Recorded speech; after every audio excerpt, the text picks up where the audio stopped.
नमस्कार दोस्तों, आज हम आपको नवरात्रि के प्रथम दिन पूजी जाने वाली माता शैलपुत्री की अद्भुत पौराणिक कथा सुनाने जा रहे हैं। यह कथा भक्ति, त्याग और शक्ति का ऐसा संगम है जिसे सुनकर मन श्रद्धा से भर जाता है।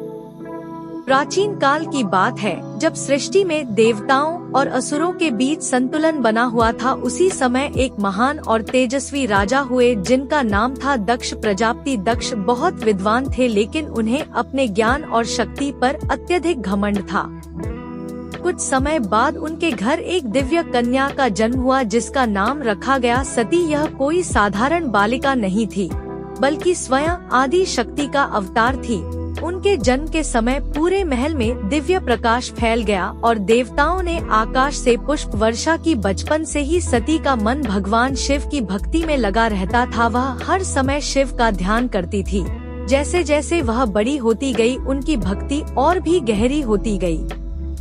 जब सती विवाह योग्य हुई, तब उन्होंने निश्चय किया कि वह केवल भगवान शिव को ही अपना पति बनाएंगी। इसके लिए उन्होंने कठोर तपस्या शुरू कर दी। वह कभी धूप में खड़ी रहती, कभी वर्षा में ध्यान करती और कभी बर्फ में बैठकर शिव का ध्यान करती। उनकी कठोर तपस्या से प्रसन्न होकर भगवान शिव ने उन्हें दर्शन दिए और उन्हें अपनी अर्धांगिनी बना लिया। इस प्रकार शिव और सती का दिव्य विवाह संपन्न हुआ। लेकिन यह विवाह राजा दक्ष को बिल्कुल पसंद नहीं आया। उन्हें शिव का साधु और वैरागी रूप अच्छा नहीं लगता था और इसी कारण उनके मन में शिव के प्रति द्वेष उत्पन्न हो गया। कुछ समय बाद राजा दक्ष ने एक विशाल यज्ञ का आयोजन किया। उन्होंने सभी देवताओं को बुलाया, लेकिन शिव और सती को निमंत्रण नहीं दिया।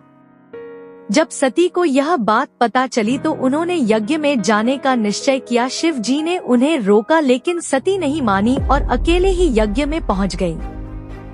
वहां पहुंचकर उन्होंने देखा कि उनका कोई स्वागत नहीं हुआ और राजा दक्ष ने भगवान शिव का अपमान किया। यह देखकर सती का हृदय टूट गया। सती ने क्रोधित होकर कहा कि जिस शरीर को मैंने आपके घर में जन्म लेकर पाया है, आज मैं उसी शरीर का त्याग करती हूँ। और इतना कहकर उन्होंने यज्ञ की अग्नि में कूदकर अपने प्राण त्याग दिए। जब भगवान शिव को यह समाचार मिला तो उनका क्रोध भयंकर हो गया। उन्होंने वीरभद्र को उत्पन्न किया, जिसने यज्ञ का विध्वंस कर दिया और राजा दक्ष का घमंड समाप्त कर दिया। इसके बाद भगवान शिव सती के शरीर को लेकर पूरे ब्रह्मांड में घूमने लगे। तब भगवान विष्णु ने सृष्टि की रक्षा के लिए सती के शरीर को अपने सुदर्शन चक्र से खंडित कर दिया।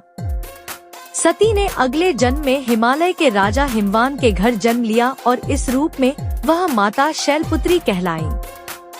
माता शैलपुत्री वृषभ पर सवार होती हैं।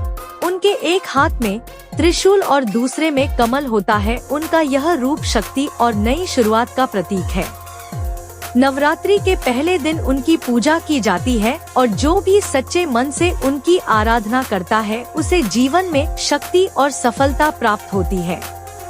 अगर आपको यह कथा पसंद आई हो तो वीडियो को लाइक करें और ऐसे ही पौराणिक कथाओं के लिए चैनल को सब्सक्राइब जरूर करें। जय माता दी।